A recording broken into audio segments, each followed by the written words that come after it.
ஆளுமை மிக அரசு பணியின் யூடியூப் சேனலுக்கு உங்களை அன்புடன் வரவேற்பது உங்கள் பிஎம்எஸ் தாவூத். இப்போ என்னென்னு கேட்டிங்கன்னா, இந்த என்பிஎஸ்க்கு அப்புறம் யூபிஎஸ் வந்து பாருங்கள், அதில் ஃபேமிலி பென்ஷன் இருக்குது, என்பிஎஸ்லேயும் ஃபேமிலி பென்ஷன் இருக்குது, ஓபிஎஸ்லேயும் ஃபேமிலி பென்ஷன். ஓபிஎஸ்னால் ஓல்டு பென்ஷன் ஸ்கீம். சிபிஎஸ்சில் பென்ஷனே கிடையாது, அதனால் ஃபேமிலி பென்ஷன் கிடையாது. ஆனால் நிறைய பேர் என்னென்னு கேட்டிங்கன்னா, ரிட்டையர் ஆக போகிறவங்க, ரிட்டையர் ஆனவங்க இறந்து போய் அவங்க ஒய்ஃபோ யாரோ பென்ஷன் வாங்குறவங்க எல்லாருமே இது வந்து சந்தேகம் கேட்காத நாளே இல்லை. ரெண்டாவது என்னென்னு கேட்டிங்கன்னா, தனக்கு உரிமை இல்லைன்னு தெரிஞ்சும் நிறைய பேர் வந்து சண்டை போடுற மாதிரி கேட்குறாங்க. அதனால தான் இதை போட்டலாம்னு. எனக்கு தெரிஞ்சு இந்த பென்ஷனுக்காக கொலையெல்லாம் நிறைய நடந்திருக்கு. உதாரணமாக ஒன்றே மட்டும் சொல்லிடுறேன். நான் ஒரு இடத்துல வேலை பார்க்கும்போது ஒரு நிரூபணமாகாத ஆசிரியர் அவருடைய தம்பி என்ன பண்ணிட்டார், அவர் கொண்டு விட்டார். எதுக்குன்னா, அவருடைய பென்ஷன் தானே கிடைக்கும்னு, அவங்க அம்மாவுக்கு தான் கிடைக்குங்கிறது அவருக்கு தெரியலை. இந்த மாதிரி நிறைய நிகழ்ச்சிகள் இருக்குது.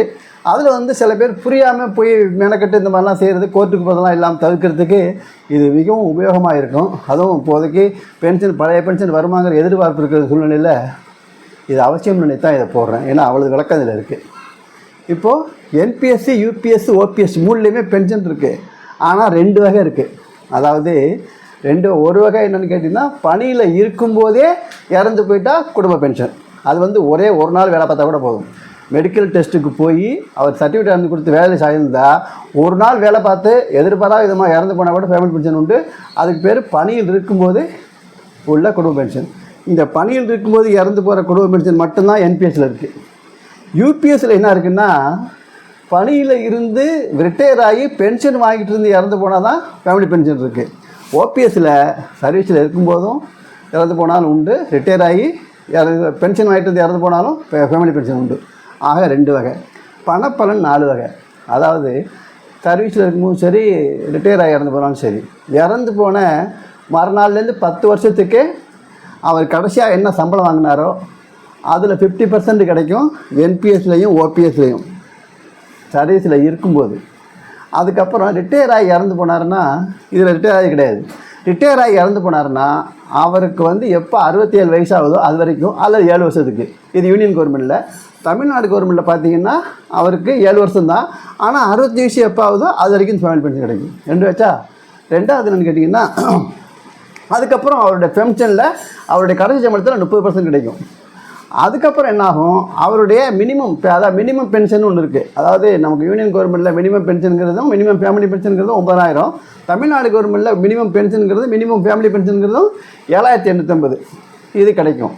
இந்த யூபிஎஸ்சியில் என்னென்னு கேட்டிங்கன்னா, ஒரு வகை அந்த இறந்து போன பென்ஷனர் வந்து எவ்வளோ வாங்கிட்டு இருந்தாரோ பென்ஷன் அதில் 60%ங்கிறாங்க. ஆக மொத்தம் 5 வகையான பணப்பலன் இருக்குது. அப்புறம் காலக்கெடுன்னு சொல்லி பார்த்தீங்கன்னா, நான் முதல்ல சொன்னேன், இந்த இறந்து போனதுலேருந்து 10 வருஷங்கிறது ஒரு காலக்கெடு.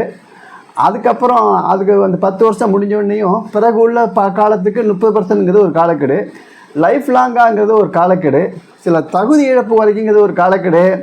இந்த மினிமம் பென்ஷனுங்கிறது அது வந்து கடைசி வரைக்கும். ஆக இது காலக்கெடுங்கிறது 5 வகையாக இருக்குது. இன்னும் விளக்கமாக கூட சொல்லலாம், டைம் இருக்காது. அப்புறம் தகுதி இழப்பு. இப்போ ஒரு கணவர் இறந்து போயிட்டார், மனைவி இருக்காங்க, கணவர் இறந்து போயிட்டாருன்னு சொன்னால் அவங்க வந்து மேரேஜ் ஆகிட்டா ஃபேமிலி பென்ஷன் நின்று போயிடும். 1. ரெண்டாவது, மேரேஜ் ஆகாத பெண் இருக்குது, இறந்து போனவருக்கு, அது வந்து அந்த பெண்ணுக்கு மனம் ஆகிட்டாலும் நின்று போயிடும். ஏற்கனவே மனமாகி விதவையான பொண்ணு இருக்குது, விவாகரத்தான பொண்ணு இருக்குது, அதுக்கு மறுமணம் ஆனால் நின்று போயிடும். அது வந்து ஒருத்தர் வந்து தன்னுடைய ஏர்னிங்ஸ், அதாவது ஒரு குறைந்தபட்ச சம்பளம் அளவுக்கு பென்ஷன் 9,000 ப்ளஸ் அதுக்குள்ளே டிஏ, அல்லது 7,850 அதுக்குள்ளே டிஏ, 2ஐயும் சேர்த்து வர்ற அளவுக்கு சம்பாதிக்கிற ஆளாக இருந்தாலும் பென்ஷன் நின்று போயிடும். அதோடு எல்லாமே விதவையாக இருந்தால் அவர் வந்து அந்த பென்ஷனரோ அல்லது அவருடைய தம்பதி ஒரு மனைவியோ கணவரோ உயிரோடு இருக்கும்போதே விதவையாக இருக்கணும். அதே போல் விவாகரத்தாக இருந்தாலும் விவாகரத்துக்கான நடவடிக்கை ப்ரொசீடிங்ஸ் எப்போ ஆரம்பிச்சிருக்கணும், அவங்க கணவன் மனைவியில் யார் 2 பேரில் உயிரோடு இருக்கும்போது அப்போ ஆயிருக்கணும். புரியுதா? அப்புறம் வந்து இந்த பணம் கல்யாணமாக விதவைக்கும் கூட உங்களுக்கு இது உண்டு. என்ன உண்டு, விதவையான இருக்கவங்க மறுமணம் பண்ணால் கூட உண்டு. எது வரைக்கும்னா சம்பாதிக்கிற வரைக்கும், மினிமம் சம்பாதிக்கிற வரைக்கும் அவங்களுக்கு பென்ஷன் உண்டு. இது மாதிரி தகுதி இழப்பு இருக்குது. சரிதானா? அதோடு இல்லாமல் பயனாளிகள் பல வகை சொல்லியிருக்கோம். பல வகைங்கிறது தான் இப்போ நிறையா எழுதியிருக்கோம். அதில் முன்னுரிமை 4 வகை. சுருக்கமாக சொன்னால் இதில் நான் சொல்லாமல் விட்டுருந்தாலும் மறுபடியும் அப்பப்போ சொல்லிடுறேன். இதில் முன்னுரிமை 4ன்னா, ஃபஸ்ட்டு ஒருத்தர் இறந்து போனான்னா ஊழியராக இருந்தாலும் சரி, பென்ஷனாக இருந்தாலும் சரி, அவருடைய ஒய்ஃபுக்கு அல்லது கணவருக்கு. ஒய்ஃபுன்னு சொன்னால் அவன் அன்னை தேதி யார் உயிரோடு இருக்காங்களோ அவங்க. கணவர்னு சொன்னால் அதே போல் தான். அதே போல் ஒய்ஃபுங்கிறது என்ன குறிக்கும்னா, ரிட்டையர் ஆகி உள்ள ஒய்ஃபும் உண்டு, ரிட்டையர் ஆகி போன கணவருக்கும் பொருந்தும். சரிதானா? அதே போல் ஜுடிஷியலி சட்டப்பூர்வமாக பிரித்து வைக்கப்பட்ட கணவருக்கும் பொருந்தும், சட்டப்பூர்வமாக பிரித்து வைக்கப்பட்ட மனைவிக்கும் பொருந்தும். இது ரொம்ப சுலபமாக சொல்கிறாங்க, விளக்கம் நிறையா இருக்குது. அதுக்கப்புறம் இவங்க வாங்குகிற மனமாயிட்டாலோ மறுமணமாயிட்டாலோ அல்லது இவங்களுக்கு கணவர் மனைவியை பொறுத்த வரைக்கும் எவ்வளவு சம்பாதிச்சாலும் அது பென்ஷன் நிற்காது. இந்த சம்பள தகுதி இழப்புங்கிறது கணவருக்கு மனைவி கிடையாது, மற்ற எல்லாருக்கும் உண்டு. இவங்களுக்கு மட்டும் அந்த இது கிடையாது, அந்த எக்ஸம்ஷன் தகுதி இழப்பு கிடையாது. இது முடிஞ்ச உடனே என்ன பண்ணுவாங்க, மகள் அல்லது மகனுக்கு 25 வயசு வரைக்கும், மகள் அல்லது மகனுக்கு 25 வயசு வரைக்கும். அதுக்கப்புறம் அந்த இடையில அந்த பெண்ணுக்கு மனமாயிடுச்சுன்னா அதோட 2 பேரும். அதுக்கப்புறம் என்னென்னு கேட்டிங்கன்னா, இந்த மகளில் ஸ்டெப்சன், அதாவது மாற்றுத்தாய் மகன், தத்தெடுத்த மகன், எல்லாருமே ரிட்டையர் ஆன பிற்பாடு பிறந்த மகள் எல்லாருக்குமே இந்த மகள்ங்கிறதுல வரும். அதோடு இல்லாமல் உடல் முடுங்கி போயோ அல்லது மூளை இது செயல்படாமல் இருந்தோ சம்பாதிக்க முடியாமல் இருக்காங்க பாருங்கள், அந்த மகளுக்கும் பென்ஷன் உண்டு. ஆக இதில் அவ்வளவு இருக்குது. அதுக்கப்புறம் இவங்க யாரெல்லாம் முடிஞ்சு போயிட்டாலும் இல்லை யாரும் இல்லைன்னாலும் இது மனைவி கணவர் போய் மகன் போய் இந்த கை கால் முடியாத மகள் போய் அதுக்கப்புறம் தாய் தந்தை அப்பா அம்மாவுக்கு உண்டு. நம்ம ஒரு யூனியன் கவர்மெண்ட்டில் முதல்ல தாய், அப்புறம் தந்தை. நம்ம தமிழ்நாடு கவர்மெண்ட்டில் என்ன இருக்குன்னா தந்தை தாயின்னு இருக்குது. இது இவங்களுக்கு கொடுத்து முடிஞ்ச பிற்பாடு இவங்க தாய் தந்தைன்னு சொன்னால் அந்த நிபந்தனை சொன்ன பாருங்க 10 தகுதி இழப்பு. இவங்க என்ன பண்ணியிருக்கணும், அந்த கவர்மெண்ட் சர்வெண்ட்டு அல்லது பென்ஷனர் கூட அவங்கள சார்ந்து வாழ்ந்துருக்கணும்னா என்ன, குறைஞ்சபட்ச பென்ஷன் அளவுக்கு சம்பாதிக்காமல் அவரை நம்பி வாழ்ந்துருக்கணும். அதே போல் விதவைக்கும் அதுதான், விடோவுக்கும் அதுதான், மகளுக்கும் அதுதான். அவங்க என்ன பண்ணணும், அந்த கவர்மெண்ட் சர்வெண்ட்டு அல்லது பென்ஷனரை சார்ந்து வாழ்ந்துருக்கணும். சரிதானா? அப்புறம் இதுக்கப்புறம் இது வரைக்கும் 1, 2, 3 வரைக்கும் தமிழ்நாடு கவர்மெண்ட்டுக்கும் உண்டு, கவர்மெண்ட் ஆஃப் இந்தியாவுக்கும் உண்டு. இந்த 4வது இது இருக்கு பாருங்கள், அதாவது இந்த ஊழியர்களுடைய சகோதரிகள். எப்படிப்பட்ட சகோதரிகள்னா, உடல் அல்லது மூளை பாதிக்கப்பட்ட ஊழியர்களுடைய சகோதரிகள், இவங்களுக்கும் பென்ஷன் உண்டு. இது யூனியன் கவர்மெண்ட் மட்டும்தான். அப்புறம் பார்த்திங்கன்னா மனைவின்னு சொன்னால் ஊழியர் அல்லது பென்ஷனர் இறந்து போகும்போது உயிரோடு இருக்காங்க பாருங்கள், அந்த மனைவி. அந்த சமயத்தில் அவருக்கு இன்னொரு மனைவி, ஏற்கனவே 2 மனைவி இருந்தாங்கன்னா அல்லது 3 மனைவி இருந்தாங்கன்னா 3 பேருக்கு சமமாக வரும். அப்படி இல்லை, ஒரு மனைவி இருக்காங்க, ஏற்கனவே இறந்து போன மனைவிக்கு ஒரு பிள்ளை இருக்குன்னா அந்த மனைவிக்கு பாதி, அந்த பிள்ளைக்கு பாதி. அப்படி இல்லை, அந்த மனைவி இருக்கிறாங்க, அதுக்கப்புறம் விவாகரத்தான மனைவி இருக்காங்க, அவங்களுக்கு பிள்ளை இருந்துச்சுன்னா அந்த பிள்ளைக்கு இந்த மனைவிக்கும். அப்படி இல்லை, சட்டப்பூர்வம் அல்லாத மனைவிக்கு பிறந்த குழந்தை இருக்குது பாருங்கள், அப்படி ஒரு குழந்தை இருக்குதுன்னு சொன்னால் இந்த இப்போது உயிரோடு இருக்கிற மனைவிக்கும் அந்த சட்டப்பூர்வம் அல்லாத அந்த குழந்தைக்கும் மனைவிக்கு பிறந்த குழந்தைக்கும் உண்டு. இதுக்கப்புறம் ஜுடிஷியலி செப்பரேட்டட் இருக்குது பாருங்கள், அந்த கணவன் மனைவிக்கும் உண்டு. இதில் தான். அப்புறம் இதில் பார்த்திங்கன்னா இதெல்லாம் பாதியாக இருக்கும். அப்புறம் ஒன்றுக்கு மேற்பட்ட மனைவி இருந்தால் தான் ஆளுக்கு பாதி சொல்லிட்டேன். 1, 2, 3 கூட இருக்கலாம். ஏன்னா அது இந்து மேரேஜ் ஆக்ட் 1950 முன்னே உள்ளவங்களுக்கு அது. இப்போ யூனியன் கவர்மெண்ட்டே என்ன சொல்லியிருக்காங்க, 2 மனைவி இருந்தால் அவங்களையும் பரிசீலனை பண்ணியிருக்காங்க. சரிதானா? இதான் அதில். அப்புறம் இப்போ நான் சொன்னல இந்த மனைவிகள்லாம், இவங்கெல்லாம் இந்த முதல்ல உயிரோடு இருக்கிற மனைவி இருக்கிறாங்க பாருங்கள், அந்த மனைவி இதே சமயத்தில் இறந்து போயிட்டான்னு வச்சுங்க, அந்த மனைவிக்கு பாதி, அந்த இறந்து போன மனைவியுடைய பிள்ளைக்கு பாதி, இறந்து போனாலும் சரி அல்லது அவங்க மனமாயிட்டாலும் சரி, அந்த மனைவியினுடைய பிள்ளைக்கு, இறந்து போனோட பிள்ளைக்கு, இந்த உயிரோடு இருக்கிற மனைவிக்கு பிறந்த பிள்ளைக்கு ஒரு பாதி, ஏற்கனவே இறந்து போன மனைவியோட பிள்ளை இருக்குது பாருங்கள் அதுக்கு பாதி, அல்லது இந்த உயிரோடு இருக்கிற மனைவியோட பிள்ளைக்கு பாதி, ஏற்கனவே விவாகரத்தான மனைவியோட பிள்ளைக்கு பாதி. அப்படி இல்லை, இப்போ இருக்கிற மனைவியோட பிள்ளைக்கு பாதி, அதே போல் சட்டப்பூர்வம் இல்லாமல் பிறந்த மனைவியோட பிள்ளைக்கு பாதி, இப்படி பாதி ஆயிரும்.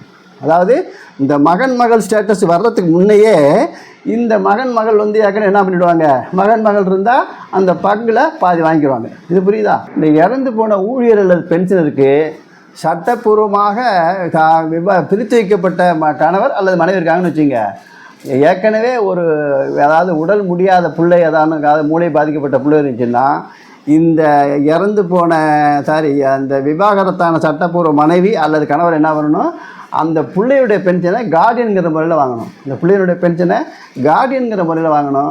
அந்த புள்ள பெருசானதும் அந்த பிள்ளையே வாங்கிக்கிறோம். அந்த பிள்ளையும் தகுதி இழந்து விட்டால், அது இறந்து விட்டால் என்ன பண்ண, தகுதி இழப்பு தான் சொல்லியிருக்கேன். 20 வயசானா அல்லது சம்பாதிக்க ஆரம்பிச்சுட்டா அது கிடைக்காது இல்லையா, சரிதானா? அது ஆனால் நீ என்ன பண்ணலாம், இந்த சட்டப்பூர்வமாக பிரிக்கப்பட்ட கணவர் மனைவி பென்ஷன் வாங்கிக்கலாம். இதோடு அந்த கணவர் மனைவி சாப்பிட முடியுது. அப்புறம் மகன் அல்லது மகள். மகன் அல்லது மகள்னு பார்த்துக்கிட்டிங்கன்னா 25 வயசு உள்ள மகன் அல்லது 25 வயசு உள்ள மகள் வரைக்கும் வாங்கலாம். இடையில மேரேஜ் ஆகிட்டால் மகளுக்கு கிடையாது. மகளாக இருந்தாலும் மகனாக இருந்தாலும் மினிமம் பென்ஷன், அதாவது 9,000 அல்லது 7,850 ப்ளஸ் டி அளவுக்கு சம்பாதிச்சாலும் பென்ஷன் நின்று போயிடும்.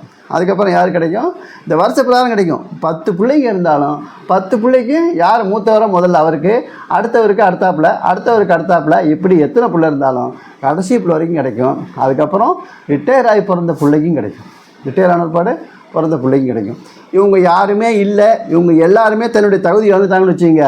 அப்போ என்ன பண்ணுவாங்க, அப்போ தாய் தந்தைக்கு வரும். அப்போ தாய் தந்தை கொடுப்பாங்க. இவங்களுக்கு வந்து 30% கொடுப்பாங்க. இவங்களுக்கு 30% தான் கொடுப்பாங்க. இவங்களுக்குலாம் என்ன சொன்னோம், இறந்து போன தேதியிலேருந்து 50%, அதுக்கப்புறம் ஒரு 30% அப்படி சொல்லியிருக்கோம். அதுக்கப்புறம் அதுவும் இல்லைன்னா மினிமம் பென்ஷன் ரொம்ப குறைச்சலாக அவங்க கனெக்ட் பண்ணி பார்க்கும்போது 6,000 தான் அதுன்னு வச்சுங்க. 9,000 கொடுப்பாங்க யூனியன் கவர்மெண்ட்டில். தமிழ்நாடு கவர்மெண்ட்டில் 7,850 கொடுப்பாங்க. இப்போ இதோட கம்பேர் பண்ணும்போது என்னென்னு கேட்டிங்கன்னா, அதுக்கப்புறம் இது முடிஞ்ச ஒருபாடு யூனியன் கவர்மெண்ட்டில் மட்டும் இது யார், இந்த உடல் இயக்கமற்ற மூளை பாதிக்கப்பட்ட சம்பாதிக்க முடியாத சகோதர சகோதரி இருக்காங்க பாருங்கள், அவங்களுக்கும் உண்டு. எங்கே, யூனியன் கவர்மெண்ட்டில் மட்டும். தமிழ்நாடு கவர்மெண்ட்டில் இது வந்தால் இன்னும் வந்ததாக தெரியல, வரல. அங்கே இருக்குது. இவங்க எல்லாருமே இல்லை. கடைசியாக அதாவது மனைவி இல்லை, விவாகரத்தான மனைவி இல்லை, விதவையான சார் என்ன சொல்கிறது, சட்டப்பூர்வம் இல்லாத மனைவி மூலம் பிறந்த குழந்தை இல்லை, அப்புறம் வந்து சட்டப்பூர்வமாக பிரித்து வைக்கப்பட்ட தம்பதி யாரும் இல்லை அப்படின்னு சொன்னால் என்ன பண்ணுவோம், அந்த மகன் மகளுக்கு வரும். இவங்களும் இல்லை, அல்ல இவங்களுக்கு வந்து தகுதி இழந்து போச்சுன்னு வச்சுங்க. அதாவது மனமாயிட்டு சம்பாதிக்க ஆரம்பிச்சிட்டாங்க, அல்லது அந்த இறந்து போனவர் கூட சார்ந்து வாழலை. இந்த மாதிரி பல 10 காரணங்களில் ஏதான ஒரு காரணங்கள் இருந்தால் என்ன பண்ணுவாங்க, இங்கே இவங்களுக்கு கொடுப்பாங்க. இவங்களும் இல்லை, தாய் தந்தை ஏற்கனவே எக்ஸ்பைரி ஆகிட்டாங்க, அல்லது தாய் தந்தை பென்ஷன் வாங்குறாரு சம்பாதிக்கிறான்னு சொன்னால் அவங்களுக்கு கொடுக்க மாட்டாங்க. அப்போ கடைசியாக யாருக்கு வரும், இவங்களுக்கு தான் வரும். இதுதான் நிலைமை. இந்த வரிசை புரியாமையே சில பேர் வந்து மெனக்கடுறாங்க. அது மெனக்கட்டு பிரயோஜனம் இல்லை. இப்போது சமீபத்தில் யூனியன் கவர்மெண்ட்டில் மட்டும் என்ன பண்ணியிருக்காங்கன்னா, ஒரு மனைவி, அதாவது ரிட்டையர் ஆனவங்க அல்லது சர்வீஸில் இருக்கிறவங்க தனக்கு வந்து குடும்ப வன்முறை காரணமாக பிரச்சனை ஏற்பட்டாலோ, வரதட்சணை குடும்பம் ஏற்பட்டாலோ, அல்லது கிரிமினல் பிரகாரம் அவங்க மேலே வழக்கு தொடர்புடைய நிகழ்ச்சி இருந்தாலோ என்ன பண்ணலாம்னா, என்னுடைய பென்ஷனை எனக்கு பிறகு கணவர் கொடுக்காதீங்க அப்படின்னு எழுதி வச்சிடலாம். அப்படின்னா என்ன பண்ணணும், கணவர் இல்லாத பிள்ளைங்க, இந்த தாய் தந்தை இவங்கெல்லாம் இருக்காங்க பாருங்கள், இவங்களுக்கு வந்துடும் அந்த பென்ஷன். அவங்க எல்லாரும் தகுதி இழந்தால் இறந்து போனால் தான் கணவர் கிடைக்கும். 1. 2வது புது ரூல் என்னென்னு கேட்டிங்கன்னா, 2வது மனைவியாக இருந்தாலும் முன்ன ஏற்கனவே பரிசீலனை பண்ணணும்னு சொல்லிருந்துச்சு. இப்போ 2வது மனைவி மனு கொடுத்தாலும் பென்ஷன், குடும்ப பென்ஷனுக்கு பரிசீலனை பண்ணுங்கன்னு சொல்லிட்டு யூனியன் கவர்மெண்ட்டில் உத்தரவு போட்டிருக்காங்க. இந்த தமிழ்நாடு கவர்மெண்ட் வரல. 3வதா, இந்த வந்து ஒரு பென்ஷனர் வந்து ரிட்டையர் ஆகும்போது என்ன பண்ணுவார்னா, இந்த தமிழ்நாடுனா ஃபார்ம் 3, அந்த யூனியன் கவர்மெண்ட்னா ஃபார்ம் 4 குடும்பத்தினுடைய உறுப்பினர்கள் பேரெலாம் எழுதுவார். அதில் பேர் இருந்தால் தான் வந்து குடும்ப பென்ஷன் இருந்துச்சு. இப்போ அப்படி இல்லை. பேர் இல்லைன்னாலும் கூட இவங்க என்ன பண்ணலாம், ஆதார ஆவணங்களை சமர்ப்பித்து பென்ஷன் வாங்கிக்கலாம். இதான் நிலவரம். இது புரியாமல் தேவையில்லாமல் வந்து கோர்ட்டுக்கு போக வேண்டியதில்லை. இது புரியாத நம்ம இருக்கிறவங்க, நம்ம பென்ஷன் இருக்குதுன்னு தெரியறவங்களும் இருக்கிறது தெரியாமல் இருக்காங்க. இல்லாதவங்க என்ன பண்ணுறாங்க, சில பேர் நிறைய கேஸ் நம்மகிட்ட வந்திருக்கு, பார்த்துருக்கேன். அவங்க மட்டும் வாங்குறாங்களேன்னு ஒரு சுட்டி காட்டி காமிக்கிறாங்க. அதுக்கு வந்து இந்த மாதிரி பிரச்சனைகள் இருக்கிறது அவங்களுக்கு தெரியலை. ஸோ குடும்ப பென்ஷன்களை ஒரு பிரச்சனை இருக்குது தெரிஞ்சுக்கிட்டோம்னா பிரச்சனை எதுவும் இல்லை. 2வது, ஒருத்தருக்கு தெரிஞ்சால் பலருக்கு தெரியறதுக்கு வாய்ப்பு இருக்குது. இது நிறையா சந்தேகம் இருக்குது. இந்த ஆர்டர் தான் நான் சொல்லலைன்னாலும் இந்த போர்டு என்ன இருக்கோ இந்த ஆர்டர் பிரகாரம் தான் ஃபேமிலி பென்ஷன் கொடுப்பாங்களே தவிர இடையில யாரும் கொடுக்க மாட்டாங்க. நன்றி, வணக்கம்.